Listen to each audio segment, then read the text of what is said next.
नमस्कार जी, मैं मंजू। आज अप्रैल की 7 तारीख है और जो अनुमानित टेम्परेचर आज का बताया गया है तो वो 42 डिग्री बताया गया है। तो ये मेरा खूबसूरत एवरग्रीन प्लांट पीलिया का ये देख सकते हैं, बड़ा ही सुंदर लग रहा है। तो कुछ सालों से मेरे गार्डन में है।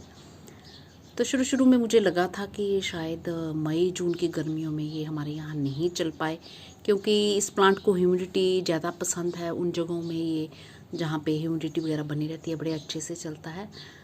पर जब हम कोई नया प्लांट गार्डन में लाते हैं तो कुछ टाइम उसे समझने में लगता है और फिर बाद में समझ में आ जाता है कि इसे क्या पसंद है क्या नहीं है। तो मैंने कोई खाद वगैरह जैसी मिट्टी में बनाया, एक बारी बनाया तो उसी तरह से ये चल रहा है। तो इसमें कोई ख़ास खाद वगैरह या कुछ ऐसा नहीं दिया है। तो चाहे अभी आप केयर करो, चाहे हमेशा के लिए आप इसे रखो, तो आप ऐसी जगह में रख सकते हैं जैसे कोलिस वगैरह को जिस तरह से केयर करते हैं, बिल्कुल ऐसे ही इसकी केयर है। ड्रेनेज सिस्टम इसका बहुत बढ़िया होना चाहिए और मिट्टी जो इसकी हल्की मॉइस्ट ही रहनी चाहिए, जिस तरह से कोलिस की हम रखते हैं।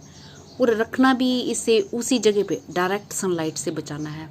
तो वैसे ये सनलाइट में भी चल पड़ता है। तो काफ़ी टाइम मैंने पहले शुरू में इसे टेरेस पे रखा, टेरेस गार्डन पे रखा, पर वहाँ पे मैंने देखा इतना ज़्यादा अच्छे से ये नहीं फैलता था। और जब मैंने नीचे गार्डन में रखा और शुरू में लास्ट टू लास्ट ईयर की बात है, समर की बात है, तो तब मैंने इसे जो बिल्कुल छाया वाली जगह में मई महीने में जब नीचे रखा तो वहाँ पे ये बिल्कुल मेरा पौधा मर गया, बिल्कुल मर गया। और फिर मैंने क्या किया कि उठा के इसको सोचने लगी कि कोई और प्लांट इसमें लगा देते हैं।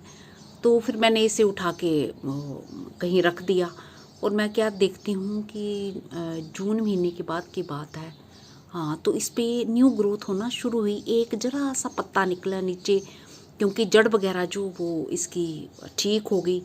और जैसे मैंने प्लांट्स के बीच में इसको कहीं गमला रख दिया था तो उनको पानी देती थी तो इस पर भी पड़ता रहा तो ठीक रही। तो अगर बिल्कुल पानी ना देती तो वो जड़ भी मेरी सूख जाती, प्लांट भी ये मेरा मर जाता। तो तब फिर मुझे समझ आया कि बिल्कुल छाया वाली जगह में इसे नहीं रखना है, तो उस जगह में रखना है जहाँ छनती हुई धूप झुंड में प्लांट्स में जैसे 2-2.5 घंटे की धूप मिल जाए तो वो इसके लिए बहुत ही बढ़िया। तो ये देखिए इतना अच्छे से चल रहा है, इतनी गर्मी में भी ये बहुत ही बढ़िया। तो इस तरह से बस इसकी केयर है। और अक्टूबर नवंबर में गुच्छों में इसके फूल आते हैं। तो इसके फूल जब मैंने इसे टेरेस पे रखा था, धूप में था, तब इसके फूल आए थे अक्टूबर नवंबर में। तो वो वीडियो भी आप मेरा देख सकते हैं। और जब मैंने इसे नीचे रख दिया है तो नीचे इतनी ज़्यादा धूप नहीं, प्लांट तो बहुत ही अच्छा। इसे हैंगिंग जो उसमें भी प्लांटर में भी आप लगा सकते हैं, उसमें भी ये बहुत बढ़िया लगता है और ऐसे भी ये बहुत सुंदर लगता है। तो हमेशा ये इस तरह से बना रहता है। तो जब मई जून में टेम्परेचर जो बहुत हाई जाता है और 48 के करीब चला जाता है, तो तब उस टाइम थोड़ा ये इसको प्रॉब्लम हो सकती है। बट अगर आप डायरेक्ट सनलाइट से इसे बचाएंगे, जैसे मैंने केयर बताई है, तो ये बिल्कुल मरता नहीं है। तो जैसे मैंने बताया ना लास्ट टू लास्ट ईयर क्या हुआ था, वो जरा सा वो जड़ भी बिल्कुल मेरे को दिख ही नहीं रही थी। तो ज़मीन के नीचे वो गमले के पोट में ही होगी, तो मैंने सोचा कि मर गया है। तो बस इस तरह से है। तो लास्ट ईयर जब मैंने ये पोर्च में ही मेरा पड़ा रहा तो ये बिल्कुल ख़त्म नहीं हुआ, हरा भरा ही रहा इस तरह से। ये देखिए कितना प्यारा है। तो यही इसकी केयर है। तो इसे लगा सकते हैं और बरसात के टाइम आप इसकी खूब सारी कटिंग्स भी लगा सकते हैं। ये कटिंग से भी इजीली ग्रो हो जाता है। तो ये छोटे से पोट में, ये मेरे 6 इंची पोट में ये लगा है। ये इस तरह से मेरा हाथ भी ऊपर आ रहा है। ये छोटे से पोट में ये ग्रो हुआ और कितनी अच्छी ग्रोथ इसकी हुई है, ये देखिए। तो बस यही केयर है, बिल्कुल कोलियस की तरह केयर है इसकी। कोई ख़ास फर्टिलाइज़र नहीं मांगता, कुछ नहीं मांगता। तो मेरे किसी भाई बहन ने कहा था कि समर में प्लांट्स की केयर कैसे करनी है, शायद शीतल जी का कमेंट था शायद, हाँ।